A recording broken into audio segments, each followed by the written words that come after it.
Halo, assalamualaikum warahmatullahi wabarakatuh. Balik lagi di channel Mangadun ya. Oke, kita kali ini mau bahas masalah QC yang udah lama banget ya. Kita juga nggak bahas, dan kebetulan ada beberapa artikel juga informasi yang udah Mangadun coba save ya, kumpulkan dari berapa minggu. Ya pokoknya dari berbagai sumber juga ya gitu. Oke, kita langsung gaskan aja. Bagi pioner siapa yang belum lulus QC atau sudah QC tapi belum migrasi ya barangkali, atau bagi pioner yang sudah QC sudah migrasi tapi juga pengen tahu nih perkembangan QC itu bagaimana ya, kita bareng-bareng simak aja ya. Karena QC juga termasuk salah satu syarat untuk mainnet ya, open mainnet. Oke, kita langsung ke ini aja deh, dari Dorisin ya. Karena gini. Di sini dia ya. Sebelumnya barusan atau ya 5 jam malam tadi ya, mau ada nih ngobrol-ngobrol sama Pak Saiful ya gitu. Jadi masalah di postingan atau uploadan open mainnet kalau nggak salah itu ya, ini komentarannya. Jadi masalah QC dan migrasi juga kalau memang diprioritaskan pastinya bakalan cepet selesai mang, nggak perlu nunggu waktu bertahun-tahun kata Pak Saiful. Padahal tahun-tahun kemarin migrasi lancar-lancar aja, lolos QC nunggu 2 minggu langsung beres migrasi masuk. Tapi tahun sekarang ribet malah nunggu antrian, itu yang saya heran tuh. Gitu kata Pak Saiful ya. Yang Mangadun juga sempat balas ini, sama saya juga bingung Pak, nggak ngerti ya. Yang lain juga sama bingung kalau soal QC itu. Jadi gini maksudnya, soal QC ya, itu sebetulnya ada beberapa faktor yang menyebabkan kenapa QC itu bisa sampai pending ya, atau masih dalam tahap peninjauan gitu. Oke, gini, karena kan waktu itu ya mungkin pioners itu kan belum banyak banget gitu, itu salah satunya. Yang keduanya, Kortim juga pernah menyampaikan bagaimana dengan banyaknya validator di daerah Anda ya. Jadi yang sudah lulus QC ini, yang sudah migrasi juga ya, itu kalau misalkan mau jadi validator misalkan di Indonesia nih gitu kan, atau misalkan di Kerawang. Kalau di Kerawang yang cuma jadi validator ada cuma 1-2, sementara pioners itu bisa sampai misalkan paling sedikit lah ya ada 1000 orang misalkan, ya keteter validatornya gitu ya kan. Sementara kita tahu loadingnya juga waktu itu kan lama ya buat masuk, ribet banget masalah validator, gak bisa asal klik dan sebagainya. Itu udah jelas kan, Kak Mangadun udah sering bilang kalau nggak ngerti bahasa Inggris atau kalau misalkan nggak bisa ya nggak paham, walaupun di situ sudah domainnya bahasa Indonesia, tapi kalau nggak paham ya bingung juga gitu.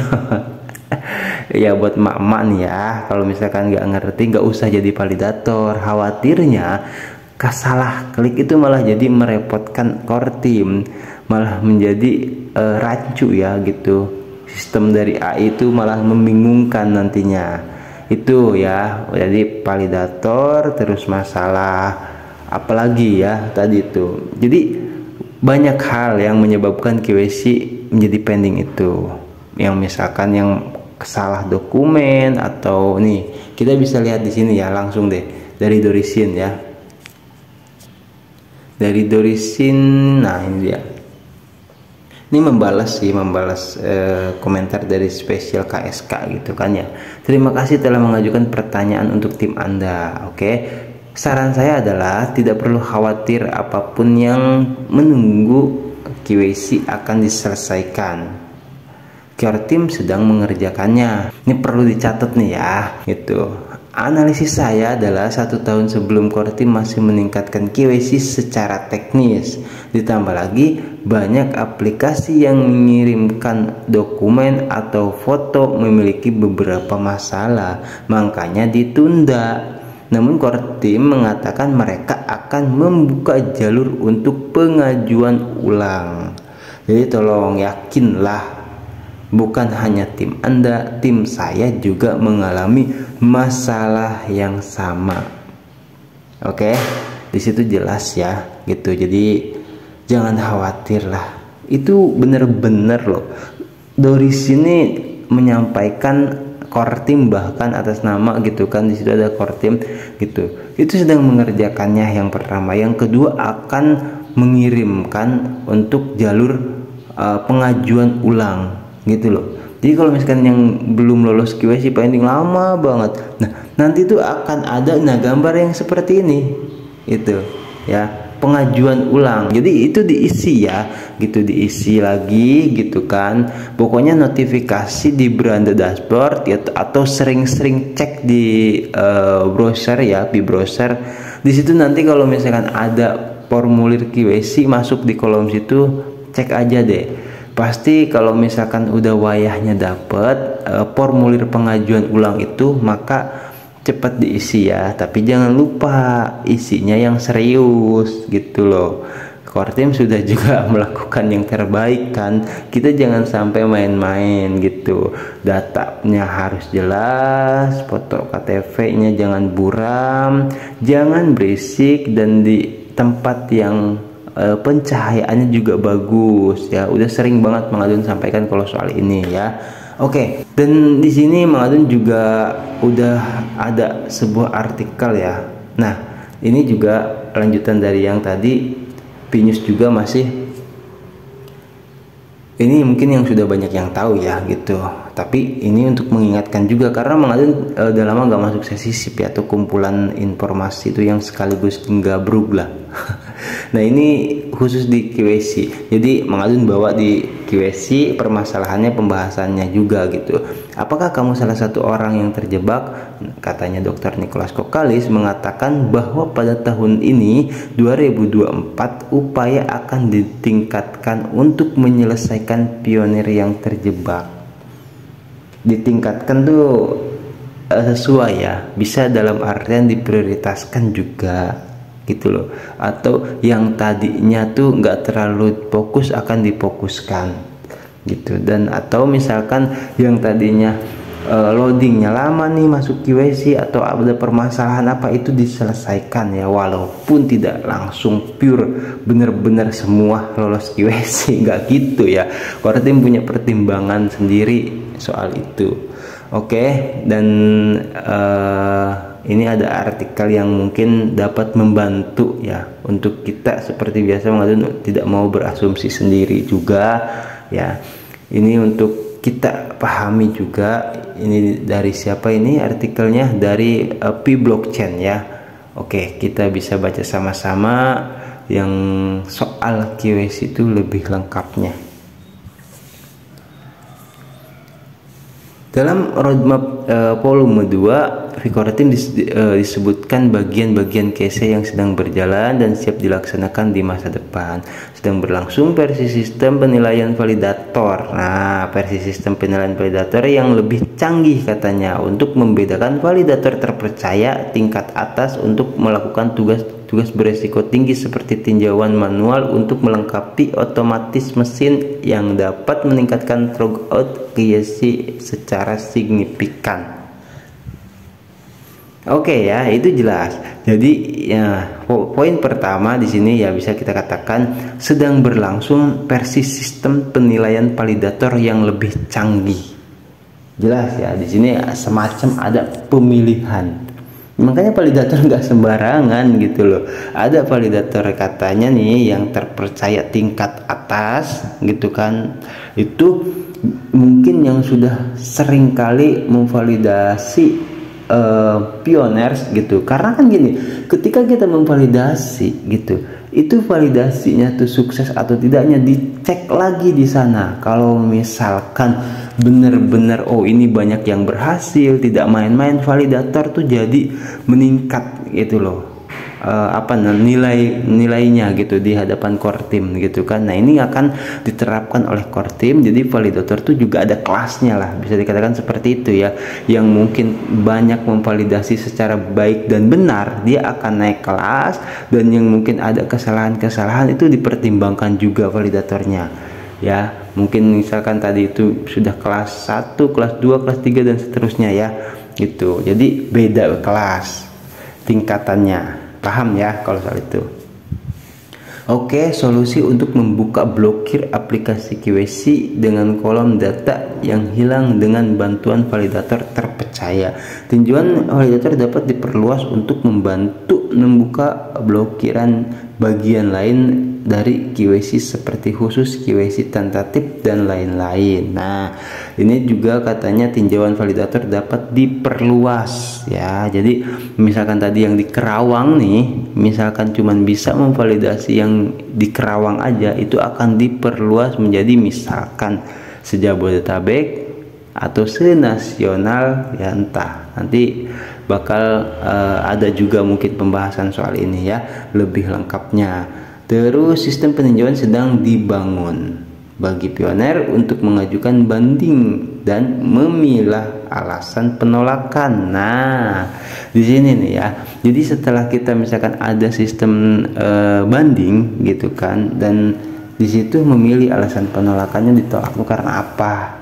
Kan gitu. Atau kita punya permasalahannya tuh, diajukannya tuh masalahnya kenapa? Misalkan mau ganti nama atau ganti data atau apa, di situ diperjelas lagi ya opsi-opsinya itu. Oke, kita masuk di penyempurnaan. Oke, save dulu. Oke, kita masuk di penyempurnaan UX. UX itu apa ya? Nggak ngerti banget juga. Untuk memberikan lebih banyak panduan dalam aplikasi pendidikan dan orientasi yang lebih mudah untuk menghindari kasus-kasus sulit yang dapat terhenti. Peningkatan dalam jalur analisis QC, membangun pemeriksaan tambahan yang diperlukan untuk memproses QC kasus QC tentatif. Jadi yang QC tentatif nih nanti bakal juga ada pemeriksaan tambahan ya, tuh yang diperlukan. Terus saluran pipa masa depan, tingkatkan alat aplikasi seperti ini, pemeriksaan keaktifan untuk memastikan pengumpulan informasi tambahan yang diperlukan guna mengurangi kemungkinan aplikasi macet. Di situ ada istilah tingkatan alat aplikasi seperti pemeriksaan keaktifan. Nah, pemeriksaan keaktifan nih kan kadang nggak sedikit ya pioners itu yang nyerah gitu loh. Nah ini juga penting ketika misalkan nyerahnya itu, kalau misalkan di awal-awal tuh juga pengaruh, yang sudah QC juga pengaruh, bahkan yang banyaknya nih yang nyerah tuh pasti ya masalah karena kelamaan, misalkan nggak percaya, ribet ya kayak gitu. Nah ini akan dicek ya nanti sama core team, katanya itu masalah pioners yang udah nggak aktif gitu kan, atau yang sudah QC tapi dalam peninjauan tapi nggak aktif juga gitu kan, nggak klik petir lagi, itu terdeteksi ya itu, sehingga semakin lancar ya, nggak macet nanti sistem di sananya itu, karena bakal dipilih mungkin kan yang bagian-bagian nggak aktif nih sebelah sini gitu kan, yang bagian-bagian udah QC tapi masih aktif dalam peninjauan tapi sebelah sini gitu loh ya, bisa dipahami. Itu dulu juga pernah kita bahas ya. Terus peningkatan analisis aplikasi QC, tingkatkan kemampuan analitik untuk melacak dan memahami alur proses QC dengan lebih baik, yang bertujuan untuk mengidentifikasi dan memperbaiki kemacetan dengan lebih efektif. Oke ya, sini ada istilah analitik ya. Jadi benar-benar itu peninjauannya itu kemampuan analitik untuk melacak, memahami alur proses QC itu akan lebih ditingkatkan lagi. Itu waktu kita melakukan proses QC itu di situ ya, itu bagian core team lah. Oke, kita lanjut lagi. Efektif ya, semana tadi geser dulu. Oke, di sini ya. Terus mengidentifikasi pemblokir baru dalam proses QC dan mengurangi sebagian besar pemblokiran utama sehingga semua pioneers yang memenuhi syarat dapat menjalani QC tanpa masalah atau penundaan besar. Oke, ulangi pemeriksaan tambahan dan penyelesaian untuk kasus QC tentatif sehingga pioner tersebut dapat sepenuhnya melewati QC dan bermigrasi ke mainnet. Sementara aplikasi yang tidak boleh dilanjutkan diidentifikasi dan dikirim ke jalur yang sesuai, baik itu pengajuan ulang, penolakan, atau banding dan lain-lain. Ini lebih spesifik lagi ya. Jadi banyak aplikasi yang tidak boleh dilanjutkan atau diidentifikasi dan dikirim ke jalur yang sesuai, baik itu pengajuan ulang, ada kolomnya, dan penolakan atau banding, itu masing-masing ruang ya, nanti akan dibuat seperti itu. Terus identifikasi dan aktifkan aplikasi untuk menerima kesempatan untuk mengirimkan kembali aplikasi mereka yang dapat membantu menyelesaikan kasus-kasus sulit yang saat ini menghalangi mereka untuk menyelesaikannya. Oke, nah ini aplikasi untuk menerima kesempatan ya untuk mengirimkan kembali aplikasi mereka, yaitu pengajuan ulang, intinya seperti itu. Oke, mekanisme banding ya. Kita masuk di mekanisme banding. Ya. Sorry tadi ada suara motor juga. Mekanisme banding. Mana nih hilang? Tadi ada. Nah, ini dia. Mekanisme banding dan peninjauan kembali. Membangun sistem bagi pioneers untuk menentang penolakan QC, memberikan kejelasan tentang alasan penolakan dan jalur yang jelas untuk mengajukan banding atas kasus mereka. Fitur kemudahan bagi masyarakat untuk mengajukan dan menyelesaikan QC dengan lebih mudah untuk menghilangkan hambatan tambahan yang terkait dengan penerapan QC pioneers dan partisipasi ekosistem. Nah, kadang waktu dulu ya gitu, waktu kemarin-kemarin mungkin pioneer itu sendiri agak sulit ya, nggak tahu untuk menyelesaikan QC itu langkah-langkahnya seperti apa ya gitu. Makanya banyak yang minta bantuan ke ketua tim misalkan, nanti akan dibuat lebih mudah lagi, lebih simpel lagi ya, seperti itu, sehingga kita bisa menyelesaikan QC tanpa harus takut ya, tidak bisa menyelesaikannya sendiri.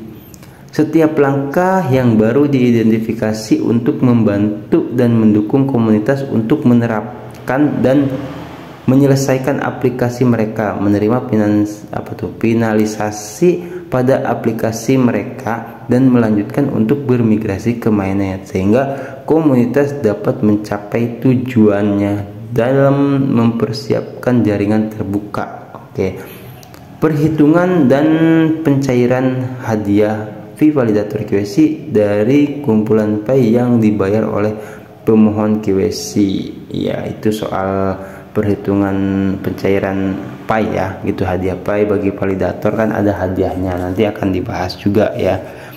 Oke, dan kita bisa lihat di sini juga Pinus ini ya, dari Pinus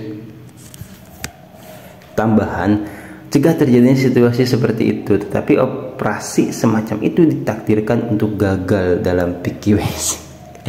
Lihat nih, aduh, kacau nggak tuh? Banyak banget, dan ini juga dari Pinot Crypto Investigator ya. Oh, sama memposting ulang juga lah seperti itu. Ini akun cloningan ini ya, akun cloningan yang bisa dikatakan siapa yang mau ngisi QC-nya sebanyak ini, keluarga besar juga kayaknya nggak gini-gini banget ya.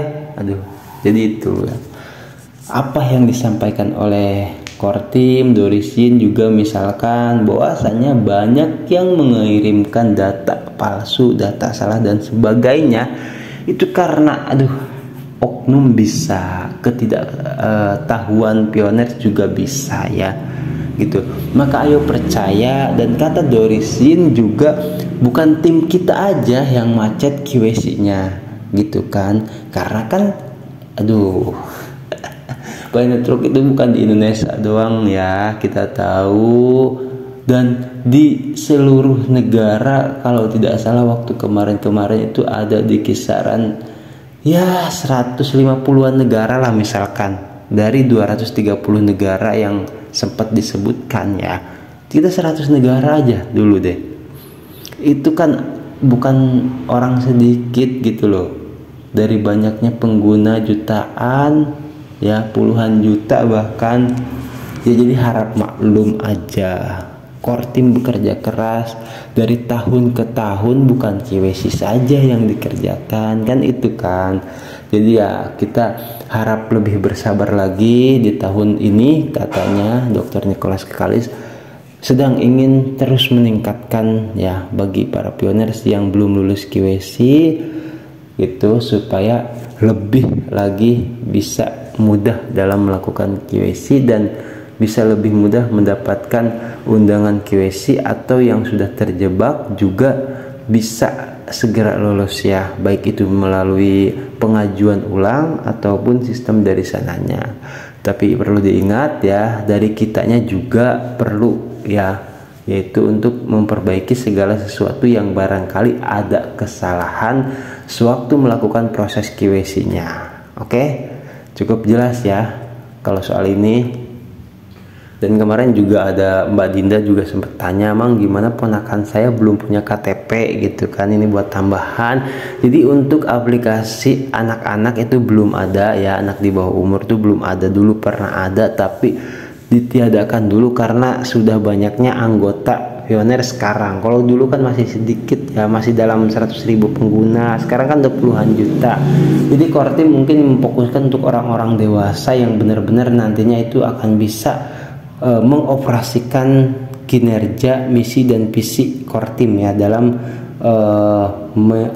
mengaplikasikan mata uang digital ke semua masyarakat gitu ya. Jadi ya sudah saya jawab ya, itu soal bagi anak-anak yang belum punya KTP silahkan bisa menggunakan KTP yang lain. Tapi kalau misalkan Mang gue nggak mau nih gitu, ponakan gue misalkan pengennya pakai punya KTP dia aja, nggak apa-apa, nanti ditunggu ya, baik misalkan 3 tahun lagi atau 5 tahun lagi sampai dia punya KTP gitu. Karena apa? Karena itu tetap ya, kalau memang itu manusia nyata tidak akan ditinggalkan oleh Kortim, seperti itu ya. Jadi maksudnya nggak ditinggalkan sama Kortim ini jelas nih, Kortim mengadakan pengajuan ulang untuk proses QC, dan Mang yakin itu tidak akan terjadi satu kali dan terus menerus sampai memastikan bahwasanya semua akun Planet Rock itu asli manusia nyata, dan memberantas semua akun-akun palsu dan para penyerok dan akun bot ya. Oke, semoga apa yang Adun sampaikan ini semuanya bisa dipahami ya. Kalau tidak semuanya juga ya lumayan lah, separuhnya juga. Oke ya, gak apa-apa. Makanya itu fungsinya kita ngobrol-ngobrol biar saling berbagi pengetahuan lah, seperti itu. Oke, Mang Adun juga mau aktivitas seperti biasa ya.